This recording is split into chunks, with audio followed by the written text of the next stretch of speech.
Hello दोस्तों, हमारा next chapter है profit loss, simple interest and compound interest. इसमें सबसे पहले हम बेसिक मैथ्स के साथ स्टार्ट करते हैं। जैसे मान लो आपके पास 100 रुपीज़ हैं, ठीक है। आप इसको 5% एनुअल इंटरेस्ट पे अपने दोस्त को देते हो, तो at the end of 1 year आपके पास कितना पैसा होगा? 105 रुपये। सो तो आपका जो प्रिंसिपल अमाउंट था, 5% क्या था? रेट ऑफ इंटरेस्ट था। और ये क्या हो गया? ये आपका अमाउंट हो गया। और 5 रुपये क्या हो गया? 5 रुपये आपका क्या हो गया? इंटरेस्ट हो गया, ठीक है। तो ये इंटरेस्ट दो तरह का होता है, एक तो होता है कंपाउंड इंटरेस्ट और एक होता है सिंपल इंटरेस्ट। कंपाउंड इंटरेस्ट में क्या होता है कि जो आपका, जैसे आपका ये 1 ईयर के लिए था, आप इसको फर्दर 1 और ईयर के लिए दे दो, तो आपका जो नेक्स्ट अमाउंट होगा, जो प्रिंसिपल अमाउंट होगा, वो 100 नहीं होगा, वो 105 होगा in case of compound interest. But simple interest के केस में क्या होता है कि आपका हमेशा जो अमाउंट रहेगा वो प्रिंसिपल अमाउंट ही रहता है, मतलब इंटरेस्ट हमेशा 100 पे लगेगा। But in case of compound interest आपका जो अमाउंट होता है वो हर साल के एंड में जितना अमाउंट होता है उस पर आपका इंटरेस्ट लगता है। तो this is the basic difference. चलिए स्टार्ट करते हैं। फर्स्ट आपको सबसे पहले तो अगर आपको प्रिंसिपल पता है, ठीक है, आपको नंबर ऑफ ईयर्स पता है, रेट ऑफ इंटरेस्ट पता है, तो अमाउंट निकालने का फार्मूला ये, और कंपाउंड इंटरेस्ट निकालने का फार्मूला ये। और अगर आपने सिंपल इंटरेस्ट निकालना है तो इसका फार्मूला ये है। ये आपने सभी ने, मतलब जब आप 5th 6th स्टैंडर्ड में होगे तब आपने इसको पढ़ा होगा।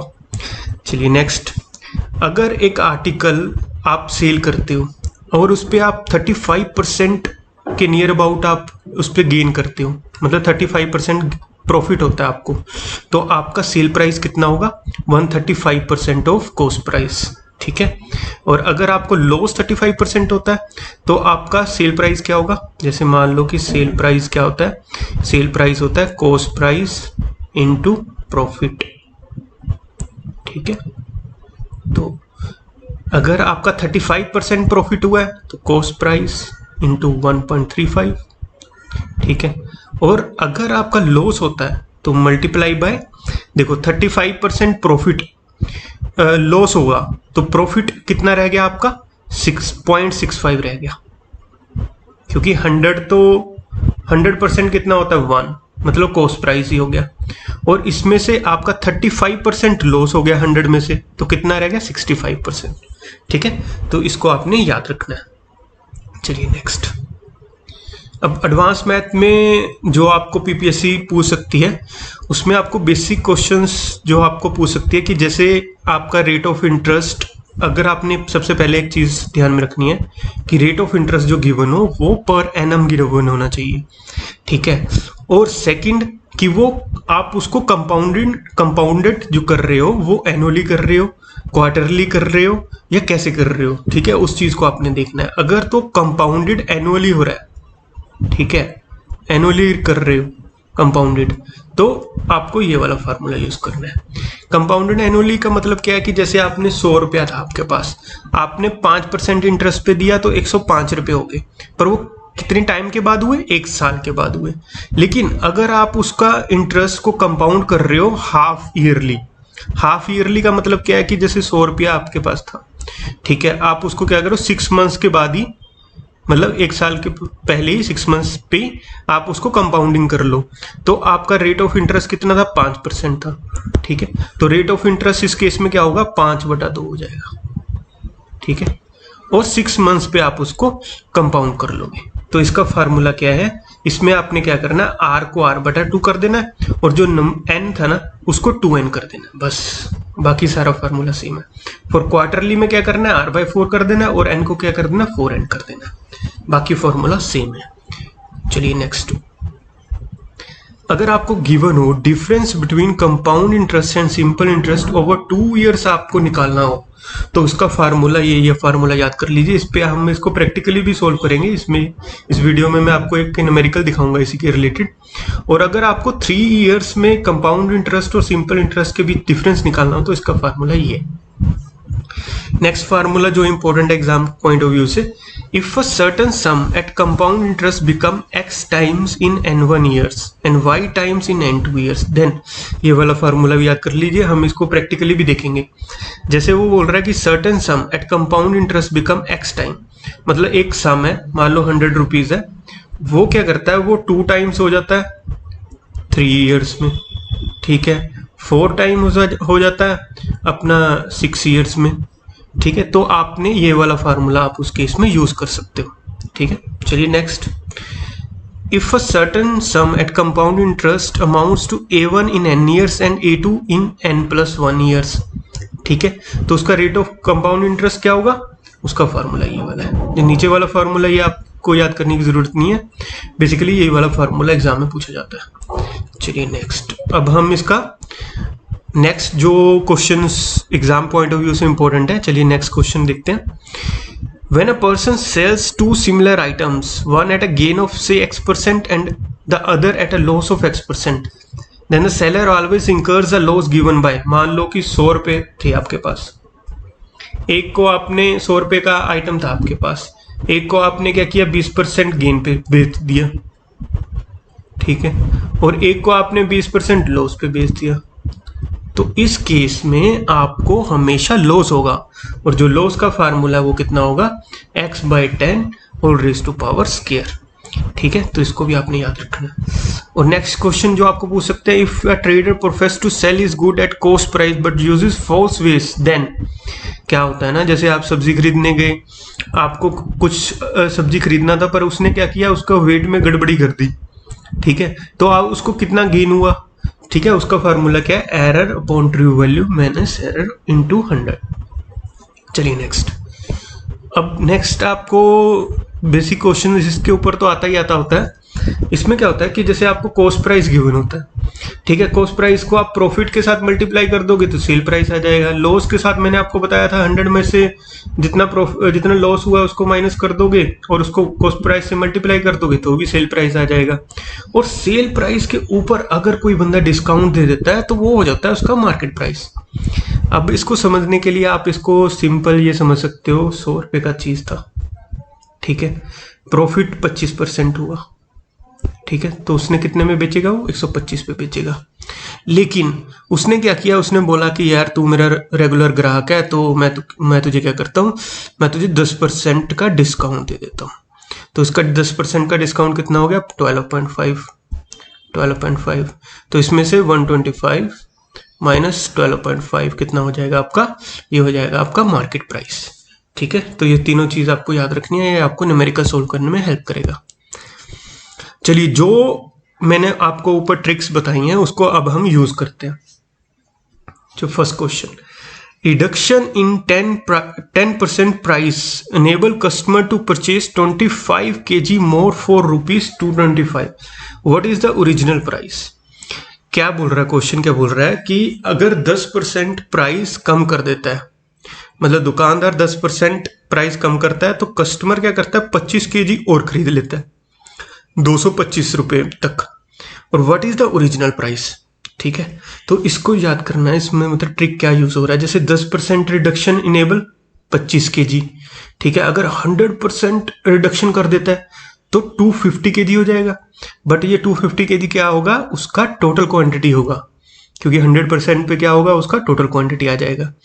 तो अब क्या हुआ, 25 kg उसने क्या किया, 250 kg क्या है, आपका टोटल क्वांटिटी है।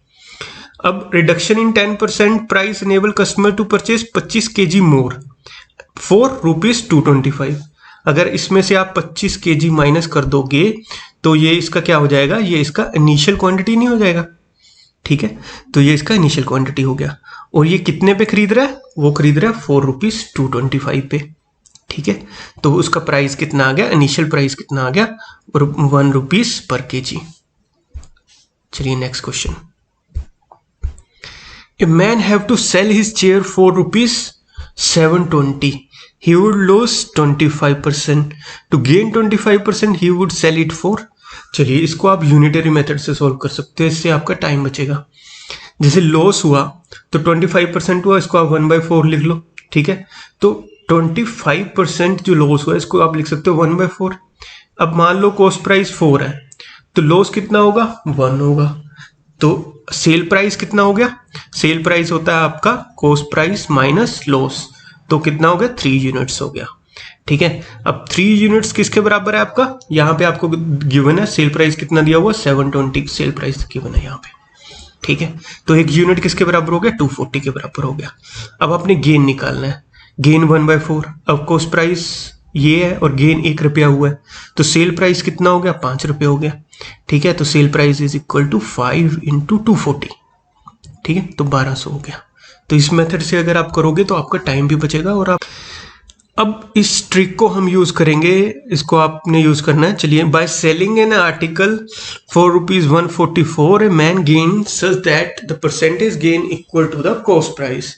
The cost price of the article is, question क्या बोल रहा है कि by selling an article for ₹144, एक आर्टिकल को अगर एक बंदा 144 रुपीज में बेच रहा है तो उसको गेन होता है, और जो वो गेन होता है, जो परसेंटेज गेन होता है, equal to the cost price है। तो कॉस्ट प्राइस ऑफ आर्टिकल क्या होगा। ठीक है, तो इसका सिंपल यार, आपने कुछ नहीं करना है, इसका ये फार्मूला याद कर लो आप बस। ठीक है, एक्स क्या है यहाँ पे, x is the sale price of an article. ठीक है, यहाँ पे sale price of an article कितना गिवन है, 144 गिवन है, एक्स में पुट करो, सीधा आंसर 80 आ गया। Right answer is 80। ठीक है, next, when a person sells 2 items ₹1656 each, one at a gain of 20%, other at a loss of 20%, then the seller incurs a loss or gain of। अब ये देखो question बिल्कुल simple है, मैंने आपको एक ट्रिक बताया था x/10 का होल स्क्वायर। अगर एक बंदा मान लो 100 रुपए की, मैंने आपको बताया था चीज थी, 20% गेन पे बेचता है, 20% लॉस पे बेचता है। 2 आइटम्स हैं उसके पास 100 रुपीज की, एक को गेन पे, एक पे लॉस पे बेचता है, तो उसको टोटल क्या होगा, टोटल उसको लॉस ही होगा। और लॉस का फार्मूला कितना है, loss percentage is equal to x/10 का होल स्क्वायर, 20/10 का होल स्क्वायर कितना हो गया, 4% लॉस हो गया। तो राइट आंसर इज सी। देखो, अगर आप ये ट्रिक्स यूज करोगे तो आपका विद इन 1 सेकेंड आप क्वेश्चन सोल्व कर रहे हो। ठीक है, तो ये याद रखिएगा। चलिए next, loan of 12300 at 5% per annum compound interest is to be repaid in 2 equal installments every year. Find the amount of each installment। तो इसका फार्मूला आपने याद कर लो। आपने फार्मूला में क्या करना है, आपने जैसे फॉर 2 years क्या फार्मूला है, आपने 5/100 लिखना है, 1/20 होता है वो, उसको क्या करना है आपने 20/21 जितना है उसमें एक ऐड कर दो, 20/21 आ गया इनटू, अब दोनों को ऐड कर दो, 20 + 21 कितना होगा, 41 डिवाइडेड बाय 21, जैसे 21 था 21 लिखो, into investment is equal to P. अब इन्वेस्टमेंट को आप सोल्व कर लो, ये आपका आंसर आ जाएगा। तो राइट आंसर इज 6615। ठीक है, पी क्या है, पी लोन है और आई इंस्टॉलमेंट है फॉर 3 years। फार्मूला ये वाला होगा, इसको भी आप याद रखिएगा। अब next question, difference between the compound and simple interest on a certain sum at 12% per annum for 2 years is ₹90। what is the principal amount। अब ये क्वेश्चन का सबसे पहले तो आपको इसका फार्मूला पता होना चाहिए, compound interest is equal to PR² upon 100 का स्क्वायर। ठीक है, अगर आपको वो बोल रहा है कि difference between compound and simple interest is 90, तो यहाँ पे 90 इज इक्वल टू पी आपने निकालना है, प्रिंसिपल अमाउंट। ठीक है, रेट ऑफ इंटरेस्ट आपको 12% गिवन है, और आपको आप इसको पुट करोगे तो प्रिंसिपल अमाउंट आ गया 6250। बिल्कुल सिंपल। ठीक है, अब नेक्स्ट क्वेश्चन, ये सारे मैंने ट्रिक्स आपको ऊपर लिखवा दिए हैं एक जगह पे, आप उसको नोट डाउन कर लीजिए, और मैं आपको उसका प्रैक्टिकल यूज भी दिखा रहा हूँ। तो चलिए नेक्स्ट क्वेश्चन पे, if a certain sum at compound interest becomes double in 5 years, then in how many years it will be 16 times at the same rate of interest.